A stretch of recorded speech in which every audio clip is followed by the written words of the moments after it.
Alright, welcome back mga guys. Ito na ang mainit na balita ngayon, no? Si Risa Hontiveros sa Senado nag-declare na ng contempt kay Pastor. Kaya lang nag-object si Robin Padilla. Tingnan natin awkward moment dito ni Risa. To pursuant to Section 18 of the Rules of the Senate, as chair of the committee and with the concurrence of one member here with me, I cite in contempt Apollo Carayon Quiboloy for his refusal to be sworn or to testify before this investigation.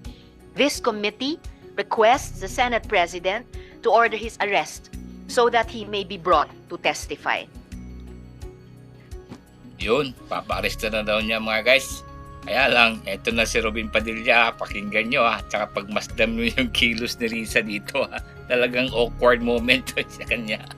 There is an objection to my ruling, to the chair's ruling, holding Apollo Quiboloy in contempt. So I recognize Senator Robin Hood. Sen. Robin. Maraming salamat po, ginang tagapangulo. A'udhu billahi minasyaitanir rajim. Bismillahirrahmanirrahim. Alhamdulillah rabbil alamin. Bismillahirrahmanirrahim. Wassalatu wassalamu ala rasulillah. Assalamualaikum warahmatullahi wabarakatuh. Isang magandang umaga po sa inyong lahat. Lalong-lalo na po sa ating ginang na tagapangulo. Ipagpaumanhin niyo po ninyo aking pong tinututulan ang naging pasya na makontempt si Pastor Quiboloy. Ayun. Tingnan niyo yung kilos ni Risa. Parang hindi niya mapakali. Yung ulo parang patango-tango palagi. With all due respect, ma'am. Well noted po ng chair ang objection ni Sen. Robin sa ruling ng chair holding Pastor Quiboloy in contempt. Meron naman po tayong gabay mula sa ating rules. Section 18, ito po yung Rules of Procedure Governing Inquiries in Aid of Legislation. So yung Section 18 po tungkol sa contempt, nakalagay po doon, a majority of all the members of the committee may, however, reverse or modify the aforesaid order of contempt within 7 days. So, well noted. Shukran, Sen. Robin. Maraming salamat po, ginang tagapangulo.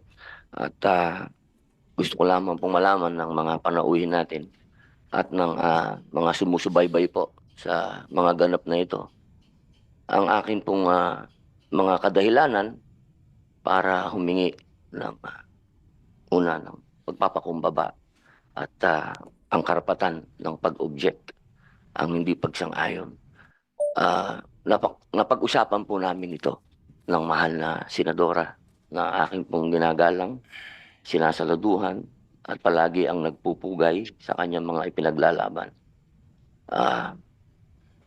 Ako po ay nagpapasalamat muli sa inyo, mahal na ginang tagapangulo, sa pagtanggap po ng aking objection. Maraming salamat po. At sa 7 araw po.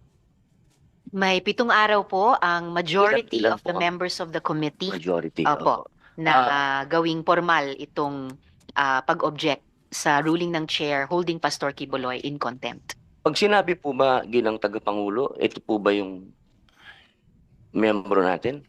Apo, sila... Tama po, Sen. Robin. Ito po yung majority of the members of the Opo. Committee on Women. Yun lang pong members lang po, no? Malinaw po, no? Hindi po kasama yung mga leaders. 7. Bali, 6 pa po. Ang nakalagay po sa Section 18, contempt, ay a majority of all the members of the committee. Opo. Okay po. Maraming salamat po ulit. Maraming salamat po. Afwan, Sen. Robin.